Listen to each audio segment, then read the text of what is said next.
ఓం శ్రీమాత్రే నమః. కామాక్షి దీపం పూర్వం నుండి వచ్చింది. ఇప్పుడు కొత్తగా వచ్చింది కాదు.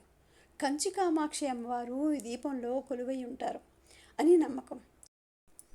కా అంటే సరస్వతి, మా అంటే లక్ష్మీదేవి అని అర్థం. కంచి వెళ్ళి మనం కామాక్షి అమ్మవారిని చూస్తాం. ఒక కన్ను సరస్వతి మాత, ఇంకో కన్ను లక్ష్మీ అమ్మవారు.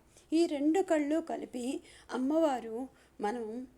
అమ్మవారి అనుగ్రహము మన మీద పడినట్టుగా కలుగుతుంది. మనకి ఇచ్ఛాశక్తి, జ్ఞానశక్తి, క్రియాశక్తి అమ్మవారిలో కొలువై ఉంటారు. కంచిలో ఈశ్వరుని పెళ్లి చేసుకోవడానికి అమ్మవారు శివలింగాన్ని పూజించారు అని అనుకుంటుంటారు. పూర్వం అత్తగారు కొత్త కోడలతోని కామాక్షి దీపాన్ని వెలిగించేవారు. కొత్తగా కామాక్షి దీపం వెలిగించుకోవాల్సిన వాడు గురువారం వెలిగించుకుంటే చాలా మంచిది. శుక్రవారము, అమావాస్య, పౌర్ణమి రోజుల్లో వెలిగించుకుంటే చాలా మంచిది.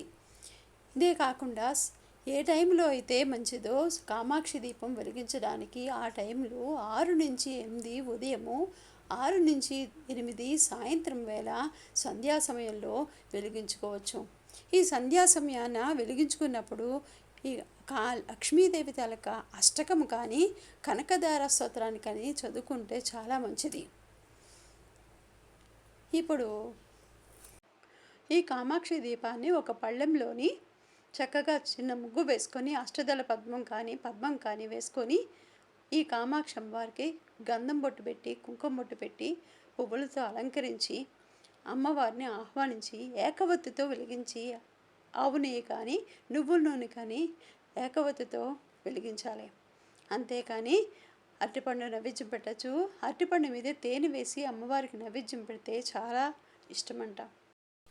ఈ కామాక్షి దీపాన్ని 3 విత్తులు వేసుకొని, ఆవు నెయ్యి కానీ, నువ్వుల నూనె కానీ వేసుకొని వెలిగించాలి. దక్షిణ దిక్కుగా వెలిగించకూడదు. ఓం శ్రీమాత్రే నమః.